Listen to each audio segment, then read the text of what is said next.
Alladzi 'allama bil qalam, kemudian buat legasi yang sifatnya bisa bermanfaat lebih bagi generasi yang berikutnya. Salah satu caranya dengan menulis. Ya. Yang belajar ini usahakan punya catatan. Dicatat itu lebih terikat ilmunya dibanding sekedar dihafalkan. Nanti yang tercatat dirumuskan, diruntutkan, ke depan bisa jadi bacaan. Walaupun orangnya sudah tidak ada, meninggal misalnya, tapi kitabnya masih ada, maka disitulah kemudian namanya akan abadi. Keabadian itu yang memuliakan Allah. Imam Syafi'i nggak pernah kita lihat, ya kan? Nggak pernah berjumpa, nggak pernah. Masanya berbeda. Tapi karyanya sampai sekarang masih bisa kita akses dan dengan itu beliau dimuliakan keabadiannya.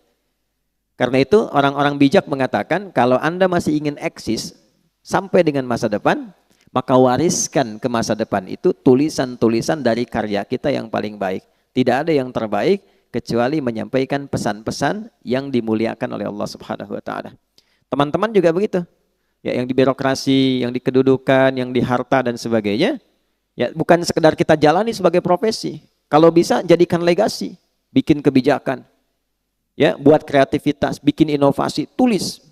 Supaya satu saat dikenang, saya pernah mengalami ini, diwariskan, minimal anak cucu bisa baca. Oh, dulu saya kenal kakek itu begini. Ya, bukan cuma lihat fotonya. Ya kan? Wah, kakek ganteng juga ya. Oh, ternyata pernah main sinetron, ganteng-ganteng serigala gitu kan. Repot juga ya. Kita bikin tulisan lebih bagus, terukur ya. Balik, 'allamal insana ma lam ya'lam. Kemudian yang kedua, selalu berusaha berinovasi untuk menemukan sesuatu yang baru. Ya, jangan pernah terpaku pada satu hal. Cari sesuatu yang baru, bikin kreativitas sehingga lebih berwarna. Nah, cara menemukan ilmu yang baru itu kita sampaikan, itu kuncinya dua. Satu, rajin mendekati Allah, ya kan? Kita sudah ambil dalilnya di Quran surah 18 ayat 65, ya kan? Fawajada 'abdan min ibadina atainahu rahmatan min 'indina wa 'allamnahu min ladunna ilma. Khadir yang dimaksud di situ. Abdan itu sifat bagi orang yang rajin ibadah. Nah, biasanya ini catat rumus ya. Ini saya belum pernah kasih rahasia nih, tapi pagi ini rahasia di antara kita nih ya. Kita bagi dikit nih. Jadi di Quran itu nabi saja itu panggilannya itu dibagi 3 oleh Allah. Oke? Bagi berapa? 3. Untuk panggilan ya, bukan penyebutan nama. 1 nabi, ya ayyuhan nabi. 2 rasul. Yang ketiga abdun. Kalau misinya adalah pesan untuk menyampaikan informasi di lingkup pribadi dan keluarganya. Ada yang sifatnya khusus, ada yang bisa kita tiru. Itu panggilannya biasanya nabi. Tapi kalau sifatnya informatif untuk semua, informasinya semua akses, itu rasul. Jelas? Tapi kalau disebutkan sifat ibadah beliau yang demikian tinggi, itu panggilannya abdun. Menariknya, tidak ada satupun nabi dalam Al-Quran yang disebutkan kata abdun kecuali bersanding dengan keistimewaan. Ya. Pokoknya kalau sudah abdun pasti nikmat, ni'mal abdu innahu, dan seterusnya. Ya. Nabi Muhammad itu saat diundang Isra dan Mi'raj, hal tertinggi yang belum pernah dialami para nabi dan rasul sebelumnya, itu panggilannya bukan rasul, bukan nabi, tapi abdun. Subhanalladzi asra bi abdihi, bukan bi rasulihi, bukan bi nabihi. Jadi ternyata Allah naikkan derajat kita itu, ditambah gitu, itu saat kita menghamba. Makanya sering saya katakan, kalau kita rajin sujud menunduk, Allah pasti mengangkat. Tapi kalau orang banyak mengangkat, Allah pasti tundukkan itu. Ya, pasti ditundukkan dengan cara apapun. Nah, jadi termasuk rumus ilmu pengetahuan. Kalau ingin ditambah ilmunya, Allah kasih tambahan, maka naikkan status abdunnya. Dan di Quran, amalan seorang abdun itu selalu dibuka dengan iman. Iman dulu, baru amalan, baru jadi hamba. Contoh, sholat itu deklarasi keabdunan kita. Penghambaan kita pada Allah. Deklarasi pertamanya dalam sholat. Karena itu kita katakan, iyyaka na'budu wa iyyaka nasta'in. Ya Allah, kami sekarang Mbak sebagai abdun, kan? Dan kami mohon pertolongan darimu. Itu pertama kali kita katakan dalam sholat. Kalimat sholat itu dibuka dengan iman. Pertama kali di Quran. Al-Baqarah ayat 3. Alladzina yu'minuna bil ghaibi wa yuqimunas sholah. Iman dulu baru sholat. Nah kalau sholat konsisten, imannya diisi bagus, itu persamaannya ilmu diberikan. Di mana ditemukannya? Di Quran surah ke-58, Tarawih semalam, Al-Mujadalah. Di ayat yang ke-11. Ya. Iman dulu, ya ayyuhalladzina amanu, ya kan?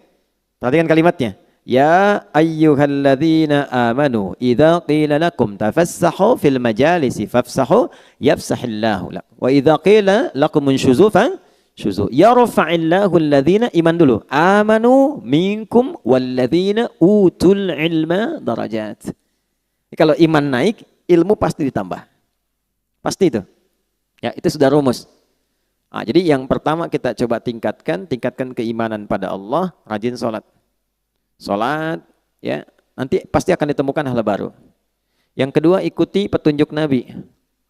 Misal, kalau mau belajar, ikuti petuah dari Nabi. Begini cara belajarnya. Keluarkan kitabul ilmi.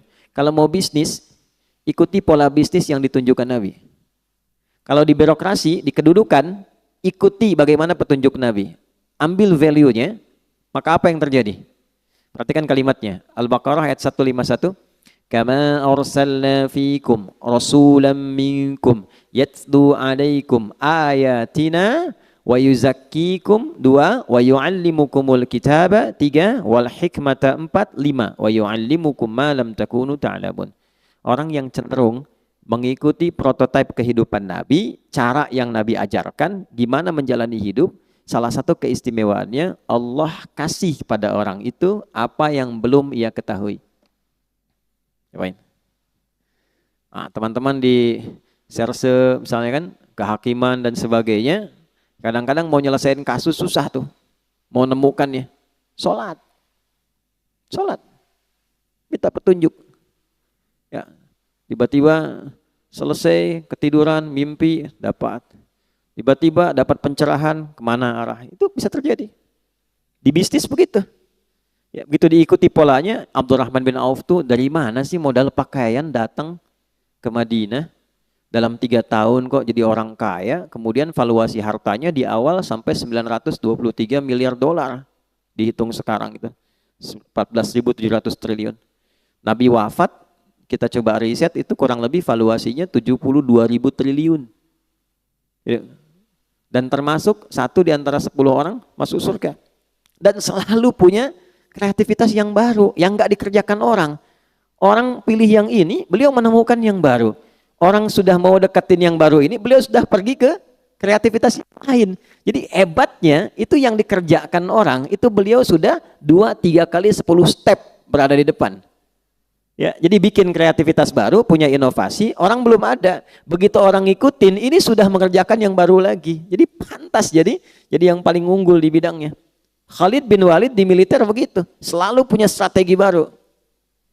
Ya, bayangkan. Ya. Kebayang nggak? Belum saya ceritakan dia. Dia melawan Persia coba. Pasukan ratusan ribu, 100.000 pasukan. Beliau cuma bawa 10.000.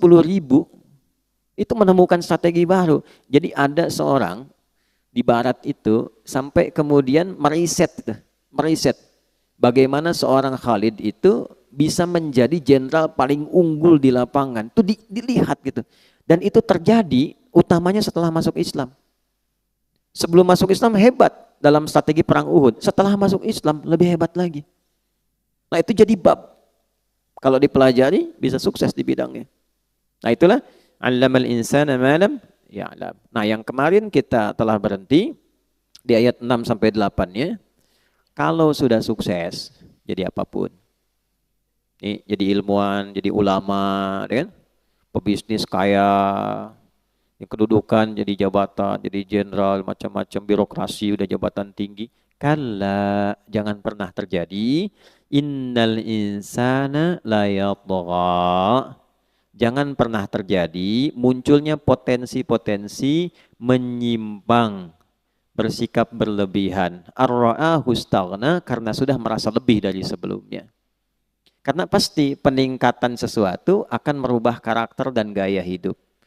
Bab gaya kan sering saya ulang begitu, F1 sama dengan F2, dikonfirmasi di fisika. Metafisik itu dengan fisika dekat. Ya, orang kalau gayanya pelan, nggak kedengaran pukulannya. Tapi kalau kencang, bunyinya kencang. Ya, sama, harta kan sering saya katakan, kalau masih punya 10.000, masih bisa dibagi dua. Nah, makan yuk, gitu ya. Ayo, di mana? Warung Jackie Chan depan, ya misal, ya. Makan 10.000 tuh, berangkat sama Ihsan. Begitu nyampe sana, Ihsan bilang, aduh saya nggak bawa uang. Tenang, kita bagi dua nih, 10.000 bagi dua.